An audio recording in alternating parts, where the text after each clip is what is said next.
Welcome in. Episode, we'll call it 88. It might be 87, might be 89. I get a little confused, counting all this money we won this weekend. What up, buddy? What's up, Episode 80-something of What's Right with Nick Wright, the podcast, the YouTube show. My guy right here gave us the lock of the week. It broke our losing streak on locks. Indeed. We also are guaranteed a winning week gambling. The question is, will it be 4-1 or 3-2? This guy, on the other hand, hit a nice multi-team, 4 or 5-team parlay. He's feeling great. His parlay, and we'll get to the show in just a second. At one point, the sportsbook he was using, offered him a cash-out option for literal pennies. Right. That's how what desperate shape they thought this parlay was in. And DeMonte held strong, got the whole thing. So he has that going on. So we have a ton of football to discuss today's show. And by the way, we're live on YouTube. You can send in your comments and questions, participate in the polls throughout the show. Today's show is going to be a little bit different. So the first segment, we're going to do all football. The second segment, I'm going to address the Kyrie Irving situation. And then the third segment, we're going to get to your questions, comments, and play a game and have some fun. So it's, you know what I mean? It's a sandwich of sports fun, plus some seriousness in the middle. So all that coming up. But first, what we must get to is what we are not discussing today. Here's what is not on What's Right with Nick Wright today. The NFL trade deadline is tomorrow. We will discuss that on Thursday. Oh, since we last talked, though, the Chiefs added Kadarius Toney. Oh, maybe fixing their one problem, the punt return game. Bill Belichick tying George Halas or moving past George Halas on the all-time wins list. And the Lakers finally get a dub. The Lakers and the Nets, both now one-win teams. I wore this shirt for the Lakers. Why? What shirt? What does that have to do with the Lakers? Because the yellow. Colors? Oh, okay. Yeah. All right, fair enough. I think you wore that shirt because you woke up and you thought it was May in Miami Beach as opposed to November or Halloween in New York City. It's a hell of an outfit to be wearing on Halloween. What are you going to do today, DeMonte, when people are like, oh, what are you dressed as? When they think you're wearing a costume. I'm a podcaster. You're a podcaster? Yep. Okay, there you go. Fair enough. All right, DeMonte, let's get the show started. All right, man. Let's talk about Buffalo and Green Bay for Yeah. a second. We are in a new era of NFL where having Aaron Rodgers on your team doesn't automatically make you a competitor. Yep. The Chiefs on the bye, the Bills reminded everybody who the true cream of the crop is in the AFC. Yeah. Are you ready to write Aaron Rodgers and Green Bay's eulogy? And is Josh Allen taking the reins from Aaron Rodgers on being the best quarterback in the league? Okay. You guys are asking this last question just to troll me, right? Can I say something about last night's game? Serious question. Hold on. No. Well, then it's dumb. It's either trolling me or you guys are dumb. Because if this is a serious question, I don't. This is why I get so frustrated with the Bills narrative and the Josh Allen narrative. Here's a fun fact. Josh Allen was not good yesterday. He completed 50% of his passes. He threw, 2 picks? He had 2 picks when all they needed to do was not turn the ball over, and it would have been a guaranteed easy victory. Instead, he threw an indefensible pick at midfield and then an awful pick in the red zone. He had his quarterback rating yesterday was 75. Is Josh Allen awesome? Yes. Is he right now one of the 2 or 3 leading MVP candidates? No question about it. But I don't understand why even a game like that, when his performance was not the first, second, third, fourth, or fifth best thing the Bills had going for him, that people are like, MVP race is over. No, it's not. Yeah, I think we might have talked about this a little bit when you said the best player on the team gets the credit no matter, if you win. Yes. You shine, and then when you lose, it's all blamed on you. Yes, you know what? You're absolutely right, and that's a really smart point you made right there. So I'm okay with that. But this idea that this was, a passing of the torch between Rodgers and Allen. By the way, Rodgers hasn't been the best quarterback in football, some would argue, ever. Certainly since Mahomes walked in the league. There's not been a day that Mahomes has been in the NFL that Rodgers has been better than him. Not one day since Mahomes took over. So listen, the Bills, it was a good win. Their run defense, I'd be a little concerned if I'm Buffalo that, all right, the Packers, once they realized that you couldn't throw on them, They ran the ball 30 times for 200 yards. They just ran the ball at will. Right. Green Bay, on the other hand, has now lost 4 games in a row. They are in Detroit next week. Detroit has shown us that at home they can score points. Yeah. On the road they stink. At home they can score points. It then goes after the Detroit game. Cowboys, Titans, Eagles. That's 3 of the hottest teams in the league. The Titans have won 5 in a row. Cowboys are coming off a great win, which I think we're going to talk about. Not a great win as far as degree of difficulty, but how dominating they were on the offensive side. And the Eagles are undefeated. They still, even after that, have games against the Dolphins and Vikings, and we'll throw in a Rams game, even though the Rams I don't think are very good. Green Bay is not making the playoffs. That's what it's looking like. I wonder, I'll look right now in real time, see if it's up there, what their playoff odds are. They were an underdog to make the playoffs before this week. Now, I'm sure they baked in that they thought they were going to lose to Buffalo. But they're plus 180 to make the playoffs. So, $100 to win $180. For them to miss the playoffs, they're minus 200. So, Vegas is telling you they think there's a 2 out of 3 chance they miss the playoffs. Right. I think that's right. I think right now, if we were ranking NFC, and listen, the Bills, let me say one more thing about the Bills, then we'll finish the Packers, then we'll move on. Here's what the most important thing for the Bills is.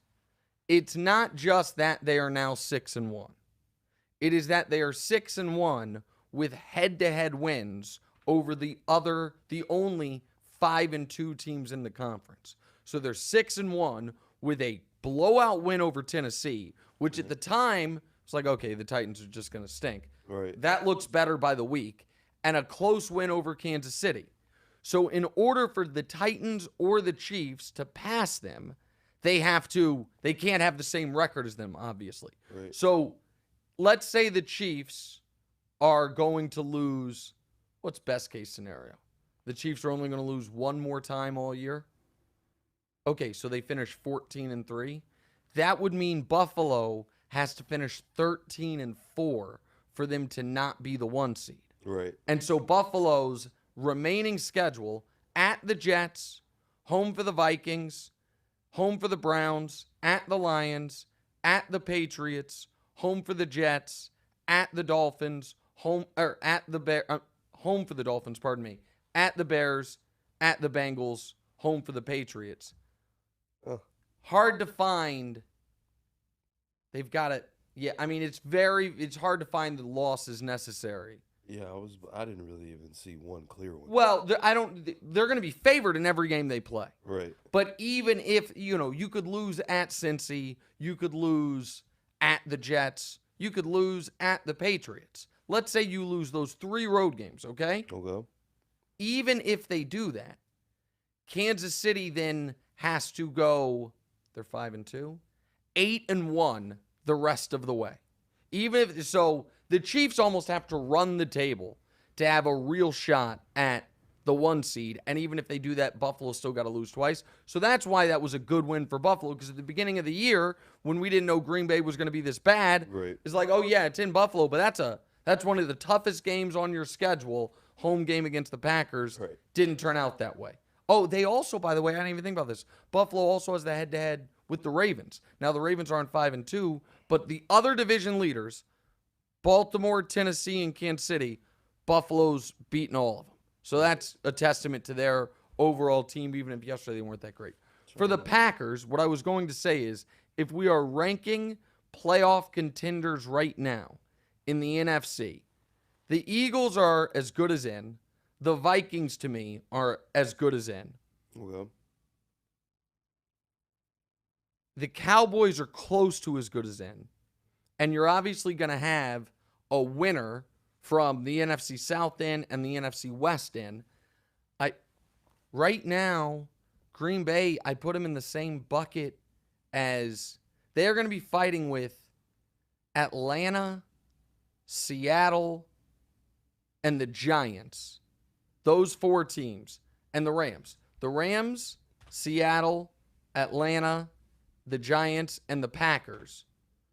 Those 5 teams, I should say, are going to be fighting for the final 2 playoff spots. So I think Green Bay's in real rough shape. All right, next. Seems like it. All right, the Eagles, Cowboys, and Commanders all won on Sunday. Yeah. Philly dominated Pittsburgh, and Dallas put up almost 50 against Chicago. The Giants lost but remained 6-2. The 4 teams are combined for 16-3 against teams out of the division. That's unbelievable. Yeah. That is unbelievable to have that record out of division. It's wildly impressive. Not common. No, not at all. Go ahead. All right. Is there a shot that Dallas or the Giants can beat the Eagles out of the division crown? Oh, I don't think so. Because the Eagles, have The that. rest of their schedules. It's so soft. I don't want to make this a schedule show. We just did that with these other teams. But the Eagles, next week they're home for Washington. Then they're at Indy. Home for Green Bay. Home for the Titans.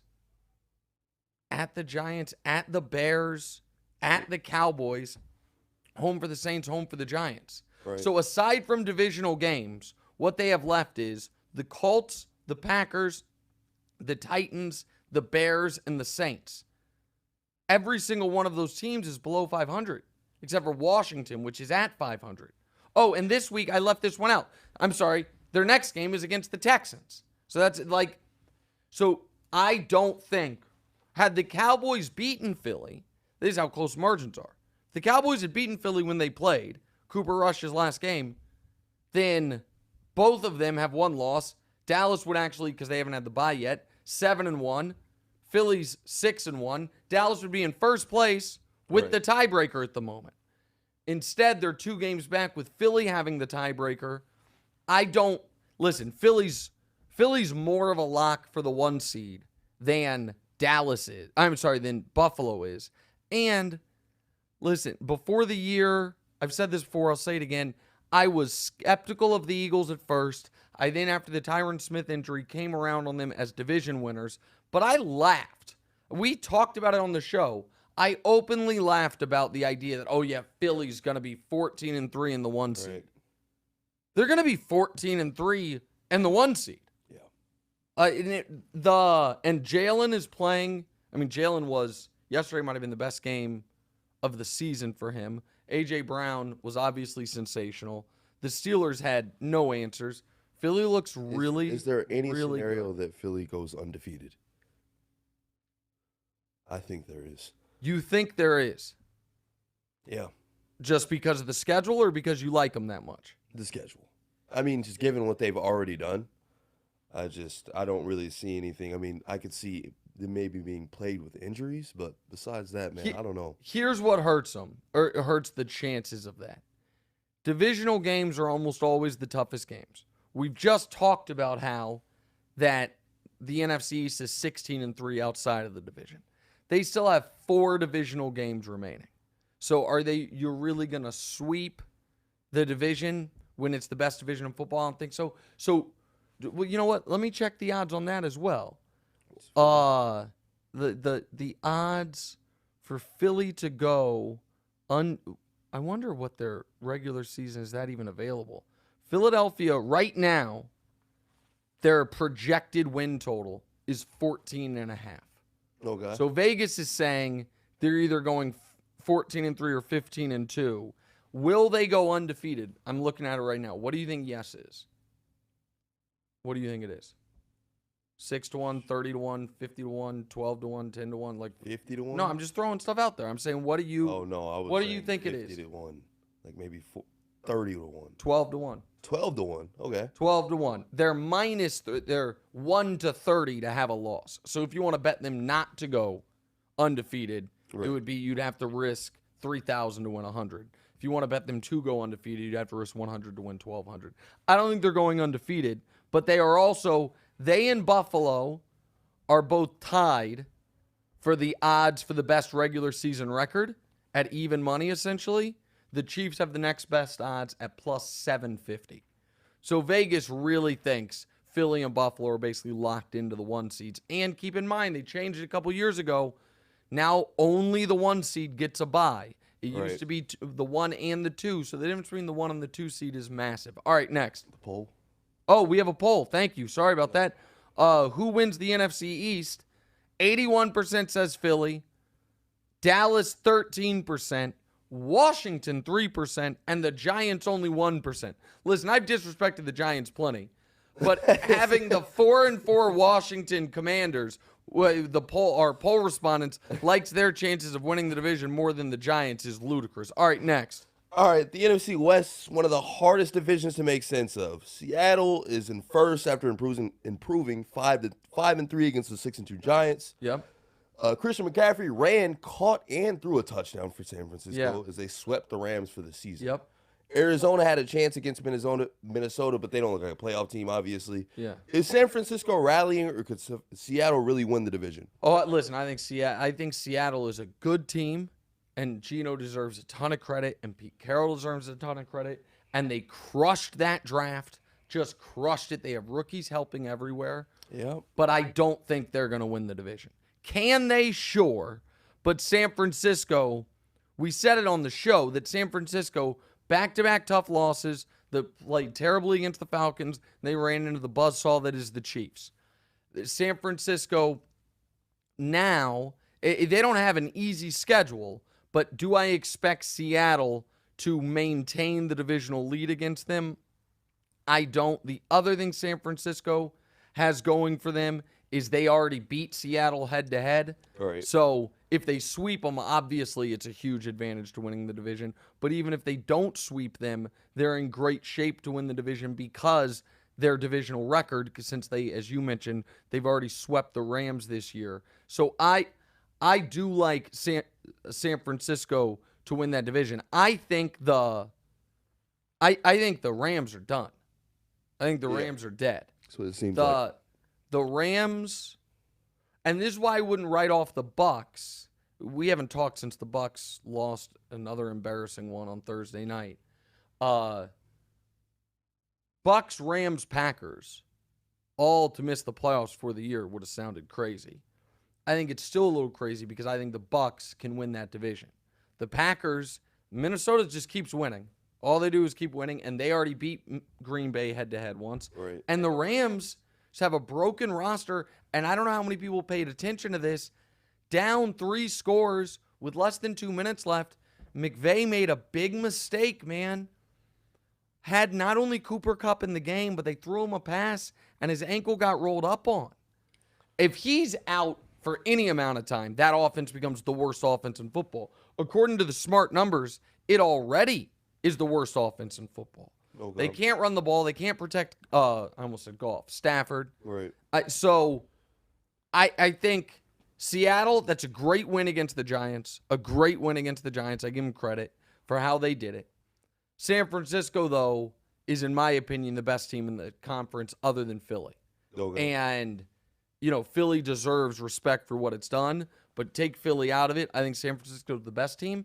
And I think the second best team in the conference right now is Dallas. The third best team. I think Philly and San Francisco are at the top with Dallas at number 3. I picked Dallas to miss the playoffs. I've been a Dallas skeptic. I've been wrong. Yeah. The defense wasn't even great against the Bears. Right. It's just the Bears. Well, yeah, but that Bears defense kicked the crap out of the Patriots, and fair enough. And Dallas hung damn near 50 on them. Yeah. So Dallas, we knew the defense was great. If that offense now is starting to get more explosive, and with Dallas, I know we'll talk more about it later, but Tony Pollard got his first career, not his first career, but he started over Zeke because Zeke was hurt. He's still amazingly, Tony Pollard has never had a 15-carry game. He had 14 in this game, but he had 14 for like $130. He was unbelievable. Right. So I can move. Yeah, so Dallas deserves credit, but I think San Francisco is clearly better than Seattle. All right, last topic this segment. All right, we've talked about the good divisions. Now for the NFC South. The 2-5 Panthers and 3-4 Falcons had a showdown for first place in the division. Falcons came out on top in overtime after a crazy end to the game.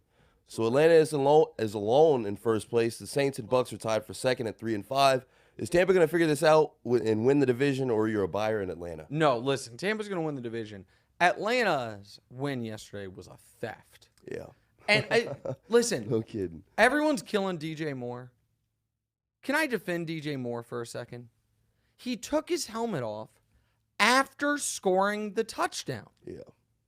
And the NFL has made it to where you can run off the bench to celebrate. There's so many touchdown celebrations that are allowed to not let him to penalize. And by the way, for it to be 15 yards, what are you so upset about? Did you have something? I on really this? don't like NFL refs. Oh yeah, I don't. Like, they're pretty annoying. It just The Pete Carroll thing as well. oh yeah, the guy ran into Pete Carroll, and it's so punitive that now the extra point's already 33 yards. You had 15. Now it's a damn near 50-yard field goal. Now with that said, Carolina also did have a 30-yard field goal in overtime to win, and that kid shanked that one too. Carolina doesn't deserve to be in first place, but Atlanta and that huge survivor pool I'm in, which my team lasted. Yesterday it was a great day for survivor pools. All the big favorites won. Right. But we would have knocked out 15% of the pool with the Atlanta loss, and I wouldn't have been one of them. So that was a bummer. Atlanta, but to answer the question that I was asked, I'm not a buyer or a believer in the Falcons. I think the Falcons were incredibly fortunate to win that game. They do have one dominating win this year, the one over the Niners, but the Browns and Seahawks games that they won earlier this year were incredible close calls. This Panthers game was absurd, and they do have an incredibly soft schedule moving forward. I think they will come back down to earth. They've been outscored on the season. They have a negative point differential. That's always a red flag of a team not being as good as their record suggests. Right. Yeah, if they have a negative point. Like point differential, let me tell you right now that we're this far through the season, it's a good indicator. So here are... Like our team's blowing you out, basically. Yeah, so number 1 in the league in point differential, Buffalo. Number 2, Philly. Number 3, the Chiefs. Number 4, Dallas. Number 5, Cincinnati, even though they're only 4-3. Number 6, Minnesota. Number 7, San Francisco. Number 8, Baltimore. Where's Denver? In point differential, Yeah. they are probably not as low as you would think. No, I thought they were higher.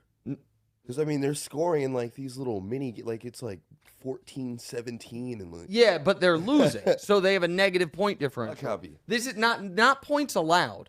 Point differential is take all the points you've scored, all the points you've allowed, and compare them. So my point is the top 8 in the NFL in point differential goes Bills, Eagles, Chiefs, Dallas, Bengals, Vikings, Niners, Ravens. Those are the 8 best teams in football. You know what I mean? Like, it's really indicative of how good you actually are. Right. The bottom 5 teams in point differential are Washington, red flag, Houston, the Rams, red flag, the Lions, and the Steelers. Like, oh, those are the worst teams in football. So the reason I bring it up is Atlanta being right in the middle, same point differential this year as the Bucs and this right there with the Saints.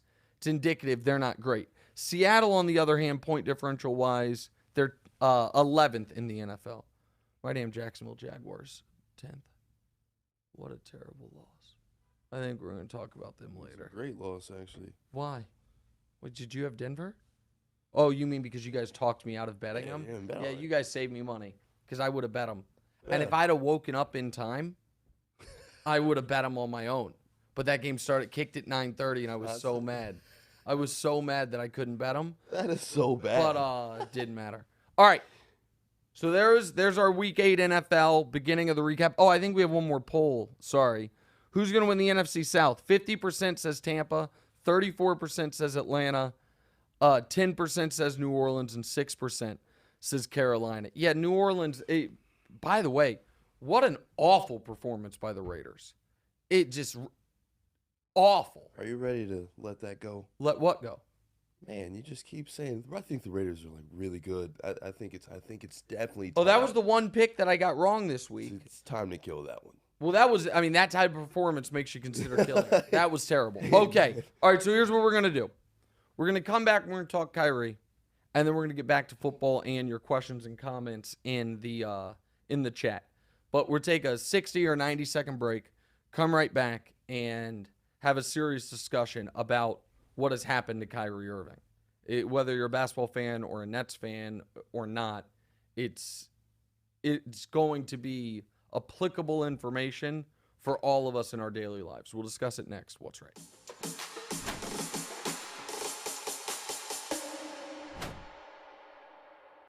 Welcome back in. Episode 89, What's Right with Nick Wright. And now we're going to talk about the Kyrie stuff. So, very quickly, I'm going to do the basketball stuff, and then I'm going to do the far more important stuff, okay? Basketball stuff is this. Kyrie Irving, flatly, the juice is not worth the squeeze. Hasn't been for a single day he's been on the Brooklyn Nets. His first year there, KD's out with an injury. Kyrie then sits out the little mini playoff run because he had some injury. He also was instrumental in getting Kenny Atkinson fired, which obviously was a major error. His second year there, it all looked great. And then he turned his ankle in the playoffs. James Harden was already hurt, and who knows. His third year, obviously, he derails their entire season with the vaccine stuff and then is terrible in the playoffs, and they get swept. And now this year, that team is awful. They are the worst defensive team in basketball. Kyrie has a lot of highlights, but one-way player, and now already has created a just total storm around him. So I don't know I don't know if he's tradable. I don't know who right now would want to take him on. And it's a disaster for them from a basketball perspective. And so that's the basketball part. Now to the important part. Okay? And this is the part that I'm going to want us to put out there on our channels, social-wise, because this is the part that I think is important. Okay, so there's so many layers here, and I'm going to try to get through them all. If you guys watch this show, you guys know for this show I don't ever have notes. I have notes here for this one because I want to make sure we get it right. So Kyrie Irving tweeted out a link to a movie that is based on a book. He then claimed in this press conference he had watched the movie. I thought it was totally in play. He had not watched the movie and was just going to double down anyway. I'm still not convinced he watched the whole thing, and I think it is actually his best defense would be, I didn't watch it, man. I saw it. It seemed interesting. Something to do with, my name means Yahweh, as he explained, so I put it out there. My bad. But he claims not only did he watch it, but he also implies he might have read the book. So, in the most damning part of the movie and that book, which is why it's being called anti-Semitic, is because it has an alleged quote from Harold Wallace Rosenthal, and it's been debunked as a fake quote years ago. But that quote talks about how the Jews have established 5 major falsehoods to conceal their nature and protect their status and power. Including on those falsehoods is Holocaust denialism, according to this, again, fabricated quote. He goes on to, later in the movie, there is a quote attributed to Hitler that says, quote, because the white Jews know that the Negroes are the real children of Israel, and to keep America's secrets, the Jews will blackmail America. They will extort America. Their plan for world domination won't work if the Negroes know who they are. So Kyrie Irving, at this press conference, talks about it's on Amazon Prime, it's history, it's out there. But it's fabricated history. So now, let's go a layer back. That Harold Wallace Rosenthal quote sounds a hell of a lot like some things folks read 100 years ago in a book called The Protocols of the Elders of Zion. That, again, that was one of the first documented instances of truly damaging fake news. So that was a book that the entire thing was wrote as a fabrication. So, folks that wanted reasons to attack and dehumanize, use one of Kyrie's words, Jewish people, wrote a book that was attributed to Jewish people about their plot for world domination and then pretended they discovered it. Do you follow me? So that's what that, and this Harold Wallace Rosenthal quote that is not a real quote from that guy. And I'm not going to get into the full history of that, but it's been since debunked many times over. It's a lot like the Protocols of the Elders of Zion. Why? So Kyrie says, did I hurt or harm anyone? Well, not directly and not yet. However, and Kyrie's big on history, but it's important you know the actual history.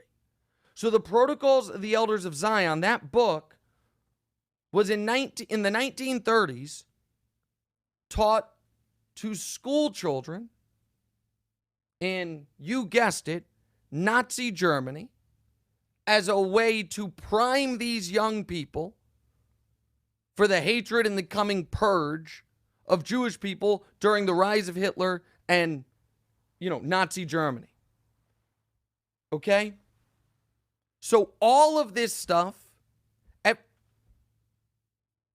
Kyrie and Kanye and so many of these folks think they're discovering something, think they've uncovered real truth, when it's the same playbook that other folks have been going by, intentionally or unintentionally, for decades and in some cases centuries. So this all hits close to, it's weird for me maybe to care so much about this, but it is such a symptom of a bigger problem. And I said this on Twitter, and I say it again here. I'm just an Italian, Irish, white guy who was raised Roman Catholic. However, my dear beloved grandfather, who passed before you were born, was a Polish Jew. And my wife and my 3 wonderful children are black. And people have been trying to pit blacks and Jews against each other for so long. And in so many ways, it's been successful. Some of the most racially exclusive communities in New York City are the Orthodox Jewish communities that really have no time for black folks. And some of the most racially exclusionary communities are these folks that march up the street from this store. Some of the black Israelites who echo all of this same anti-Semitic nonsense. And what's such a shame is, we can keep it to sports, we can go outside of sports. All of our civil rights leaders knew better. MLK marched with rabbis and had no quarter for anti-Semitism. Jackie Robinson wrote a column for, I think it was the New York Post or a New York paper long ago, about confronting anti-Semitism. Kareem talks about it to this day. And yet it still pervades. And I do empathize with black Americans in that not only was your history stolen from you, and not only we don't teach it in schools. If you want to learn anything about your ancestors, you have to specialize in it. And even there, it's hard. It's hard to sort everything out. The people say, what, you know what I mean? Some of the bad actors, racist folks, be like, it's so ridiculous. Why can't I have white pride when there's black pride? Well, there is white pride all over the place. It's just us white folks get to narrow it down to Irish American pride or Italian pride or Polish pride or Russian pride. Black Americans don't get that luxury. They had stripped from them just get the continent of Africa and really their experience here in America. So it's different, and it takes, you got to peel back the onion one layer to understand that. So I understand black people wanting to feel like, God damn it, they're not teaching me this in school. That I'm going to go find my history. But this is where we all as a society are in such a dangerous place. Because nobody seems to have the goddamn ability to differentiate history from a well-produced YouTube video. And I think Kyrie means well. I do. I don't think he has hate in his heart for anybody. But I think he doesn't know what he doesn't know. And he thinks he's the educated one. He talks about how the history is out there and how he's in a unique position to post things for his community. And he's then asked about promoting an Alex Jones video. And he gives the perfunctory, I don't stand with Alex Jones on the Sandy Hook stuff. But he says what Alex Jones is saying about secret societies, he just flatly says, he goes, well, that's true. And what Kyrie doesn't know is Alex Jones's whole New World Order conspiracy, which is a conspiracy that predates Alex Jones, is also an old anti-Semitic conspiracy. That this Jewish cabal runs the world and wants to have power over everyone. It's all fruit of the same poisonous tree. And we are so trapped in a place where we have all, I shouldn't say we all, so many people have, how do I put this? There has been a death of expertise. And whether it's science, medicine, or history, folks, so many folks think there are no experts. I'm going to become my own expert.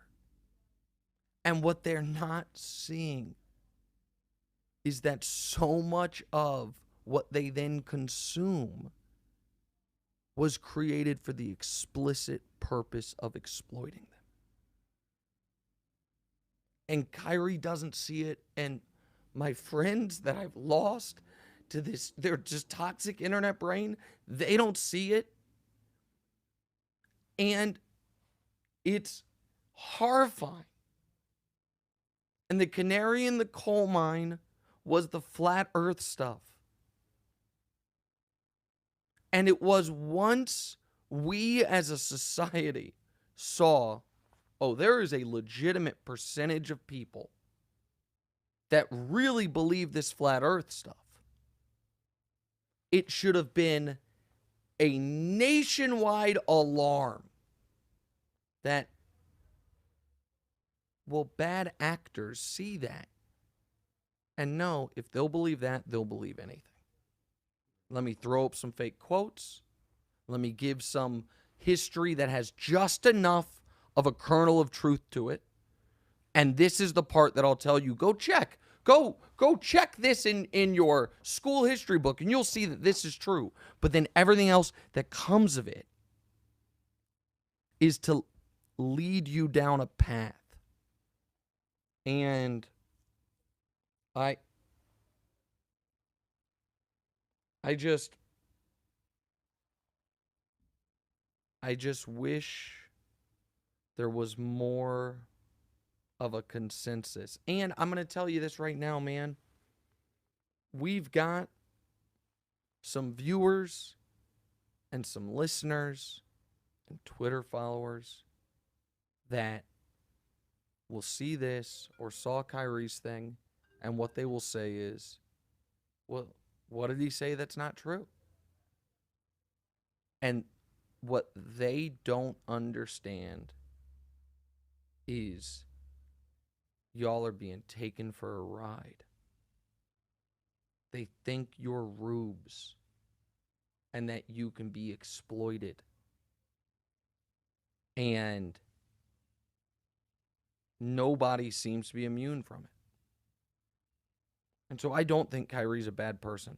And I don't think Kyrie dislikes Jewish people. I think Kyrie Irving believes he knows a true history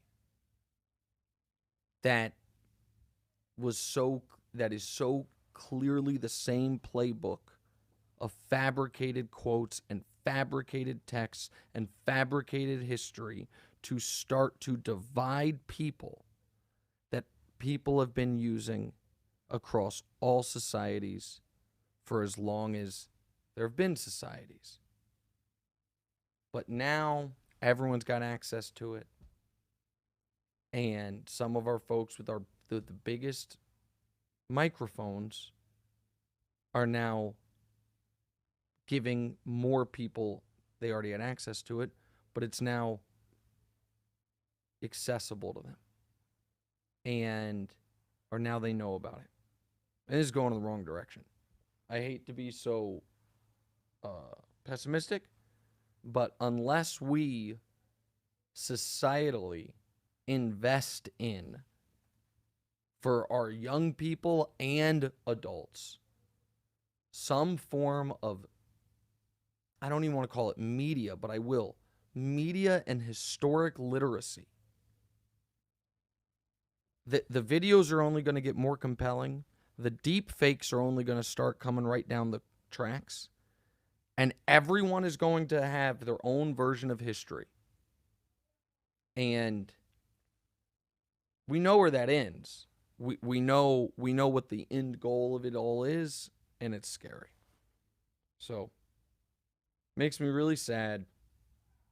And I don't have a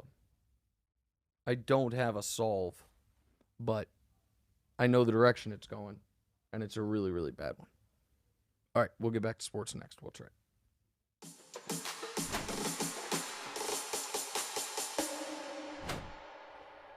All right, welcome back in. What's Right with Nick Wright, episode 89. You know, I could have just checked this when we tweeted out the link for the show, and I didn't because I'm a dope. But it says right in the link that we tweeted out that this is episode 89. Before we get to the game, I just want to say one thing. If you're still with us, I almost cried twice during that Kyrie Irving thing, which totally shocked me. I did not think that I would get emotional about it like that. I knew I was like upset. I mean, it is a frustrating thing. It's just frustrating, and it's scary in this regard. I just think we all know people who we love and care about who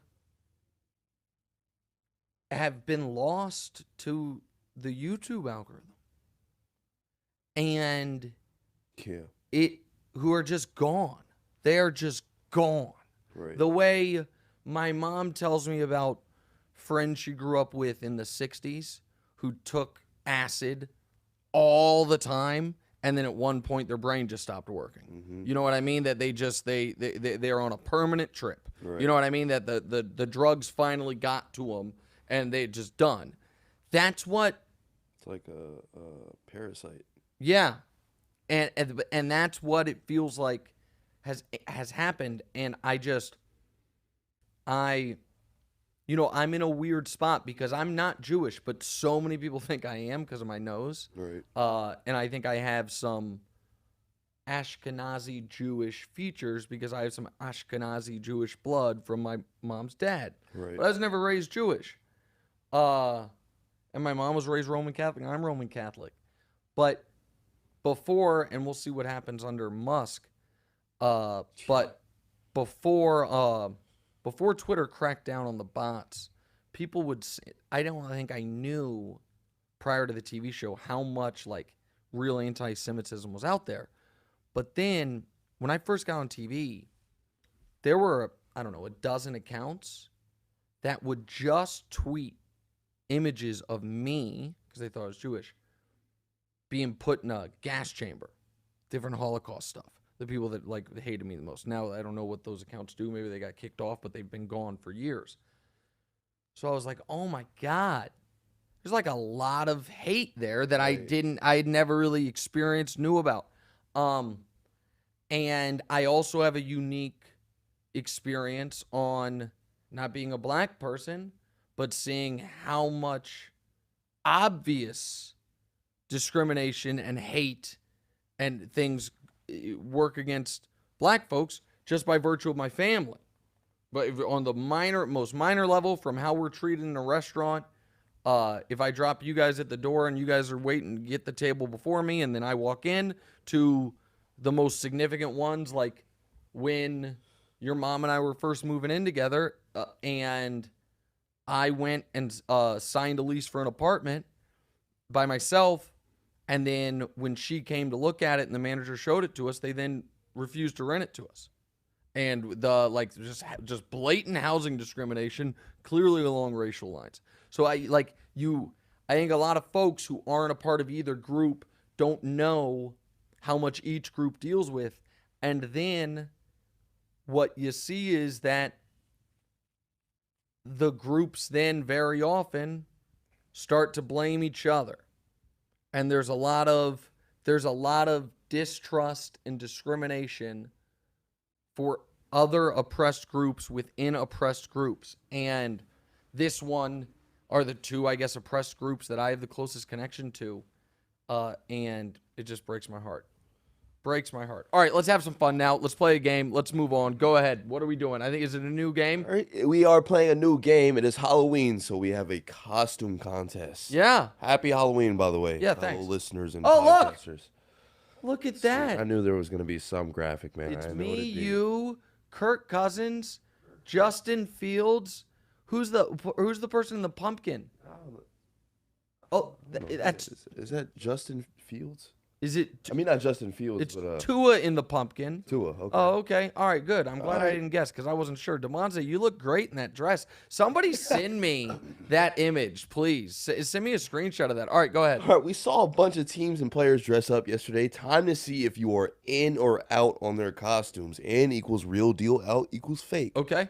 All right, first off, we got Tua is back from injury and looks great, passing for nearly 400 yards yesterday. You were in on Tua this season, saying he wouldn't be the starter next year. This Halloween, I was not in on Tua this season, saying I was not in saying he wouldn't be the starter next year. Go ahead. Yeah, Tua T is dressed up as a top 10 quarterback, in or out on his costume.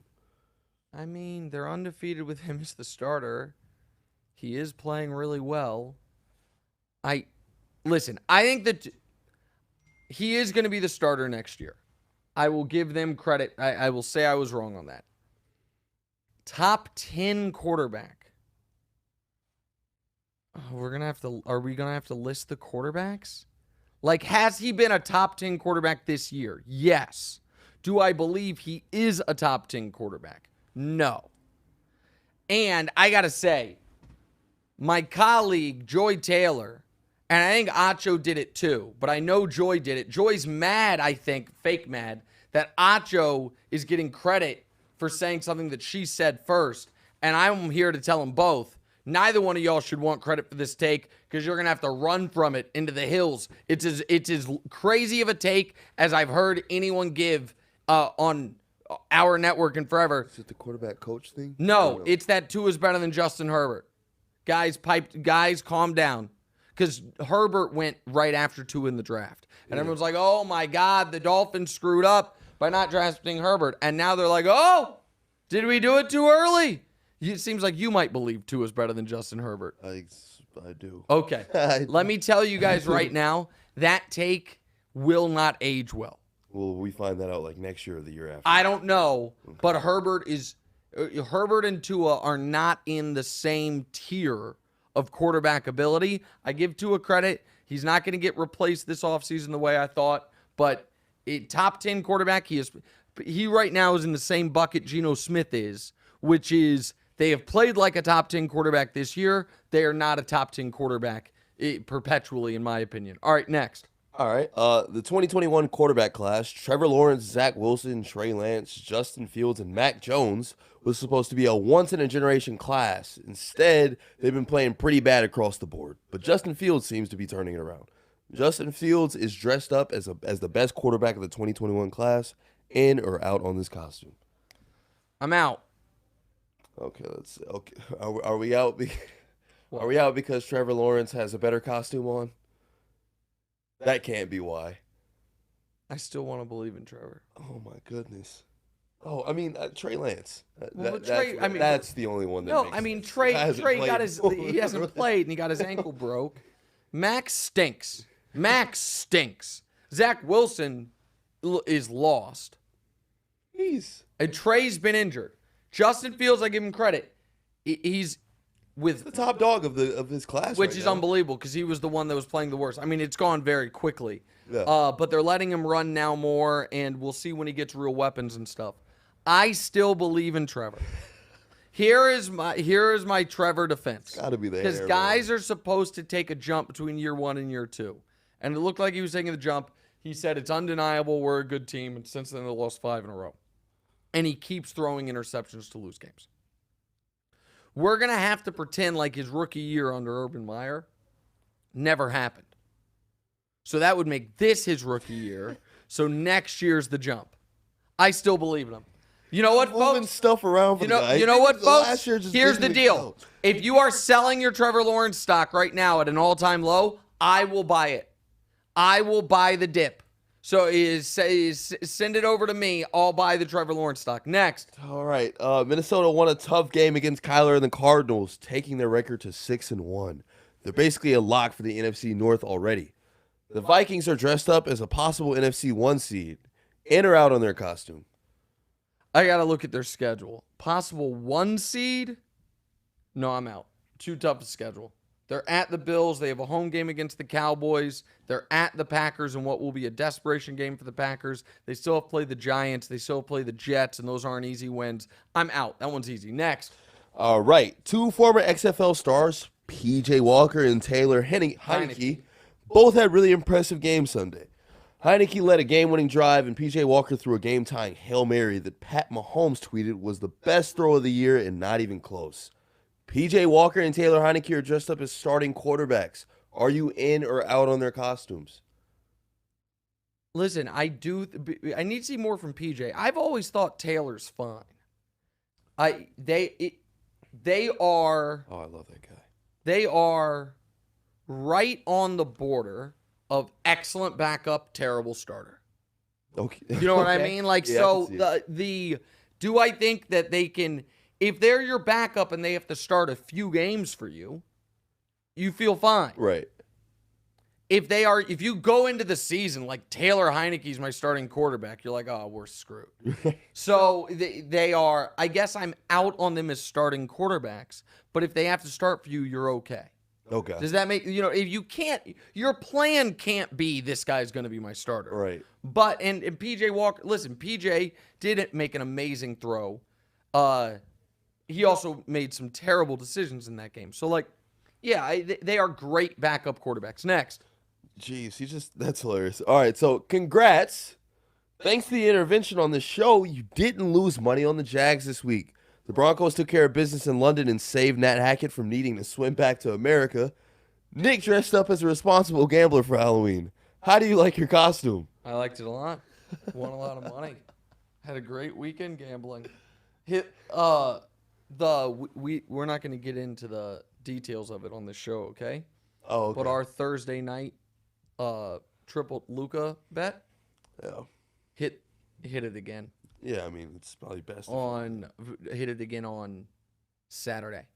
Uh, And by the way, that one, Demonze and I bet Luka to get a triple-double. I guess we can talk about it right there. That's it. yeah. And we watched him do it on Thursday Right. in person. And Saturday, he had 9 assists, and they were up 15 in the fourth. And they blew the lead, and it went to overtime, and he got the triple-double in overtime. It was insane. Now, they lost the game, which was horrifying. Right. But I was in such a weird spot because Luka had a game-winning shot Right. that I wanted him to miss, so it went to overtime so he could hit the Yeah, I triple-double. saw that. And he did miss it. All right, let's read some listener questions. That guy's a lot funnier in person, by the way. Luka, how much he hates the refs? He's hilarious. He's the best. He is the best. Go ahead. All right, so our first question from the fans here. We got Pedrino says, DeMonte looks like he is dressing up as John Stockton on vacation. Those shorts are short. Yeah, listen, guys, I'm tell you something, as man. uncomfortable as you guys. When you're hitting 5-leg parlays on Sunday, you can wear whatever you want. Okay. All right? DeMonte's just making rules. Let's get It it. doesn't mean he should be wearing swim trunks. These are swim trunks. And they're climbing shorts, actually. They've got a little thing on. A carabiner on them? Yeah, exactly. I Okay. could do something. No, what are you going to climb?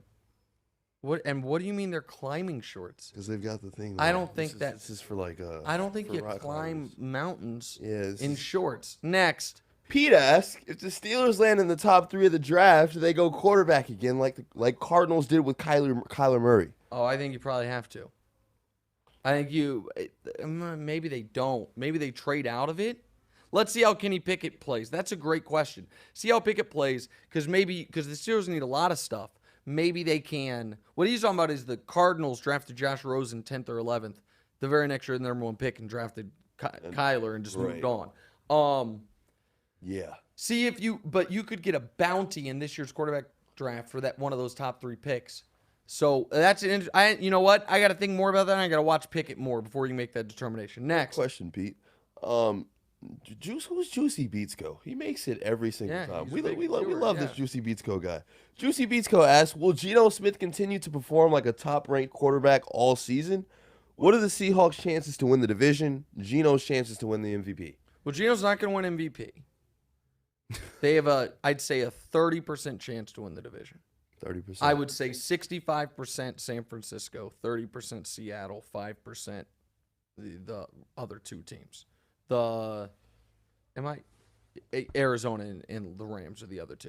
So that's first of all. And I think Geno's going to keep playing well. I don't think he's going to win MVP, but I think he's going to keep playing well. All right, next. Very solid, man. RPR 52121 asks, thoughts on the World Series? That's in tomorrow's show. Next. Last one. Matt asks. Matt asks, what are you dressing up as for Halloween? I'm not dressing up for Halloween. I dressed up for the Halloween party at my house. I was Count Dooku from Star Wars, the thing they ripped off, based on me. And I'm not dressing up. I'm dressing up as Kyler Murray tonight. Are you really? Yeah. Do you have a jersey? I'm just going to play Call of Duty with a headset on. Okay. You know what? We're going to end the show with that joke. That's a solid 6 out of 10 on the joke meter. We're in there. We'll see you guys Thursday. What is that? Oh, that's me in The Shining. Give me a break. All right, we'll see you guys on Thursday. Hope you enjoyed today's show. What's right? Hey, it's Nick Wright. Thank you so much for watching. Please do us a favor. Click subscribe. It helps my ego, and DeMonte's got a financial bonus writing on a number of YouTube subscribers, so help him out. And also, click the bell. I don't know what the bell does, but they tell me to tell you to click the bell.